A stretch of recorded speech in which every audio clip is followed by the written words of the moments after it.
एक गांव में मैं रमेश नाम का एक ईमानदार किसान रहता था। मैं दिन रात मेहनत करके अपने खेत में फसल उगाता था और हमेशा सच्चाई और ईमानदारी के साथ जीता था। मेरे गांव के हर व्यक्ति के साथ अच्छा व्यवहार था और लोग मेरी ईमानदारी की तारीफ करते नहीं थकते थे। एक साल गांव में सूखा पड़ गया और कई किसानों की फसल खराब हो गई।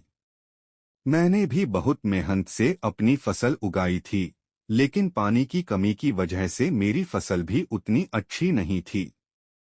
फिर भी मैंने सोचा कि जितनी फसल हुई है उसे बेचकर कम से कम थोड़ा पैसा कमा सकूं। गांव के सेठ जी को मेरी इस हालत का पता चला।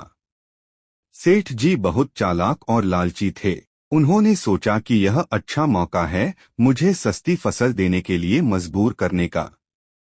उन्होंने मुझे बुलाया और कहा, रमेश, इस बार तुम्हारी फसल उतनी अच्छी नहीं है।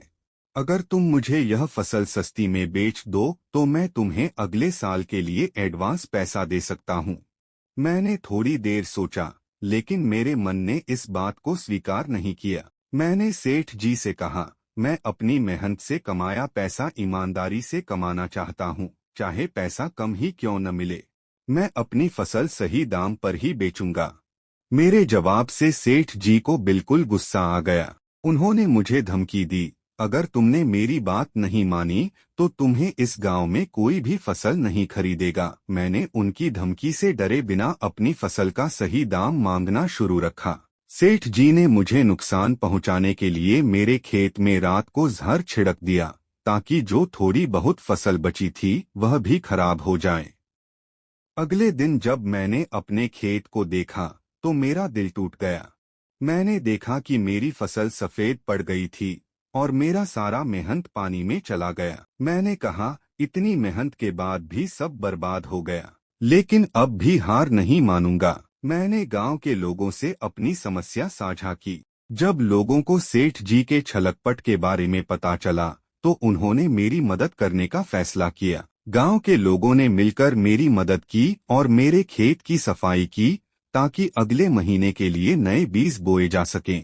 गांव के लोगों की मदद से मैंने फिर से मेहनत की और धीरे धीरे मेरा खेत फिर से हरी भरी फसल से भर गया।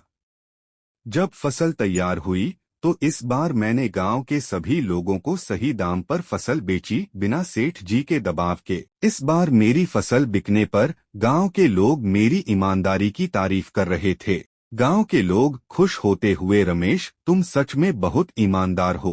तुम्हारे जैसे किसान से ही हमारे गांव की शान है। मेरी ईमानदारी और मेहनत से सबको यह सीख मिली कि सच्चाई के रास्ते पर चलने वाले को चाहे कितनी भी मुश्किलें आएं, पर उसका हौसला हमेशा उसका साथ देता है।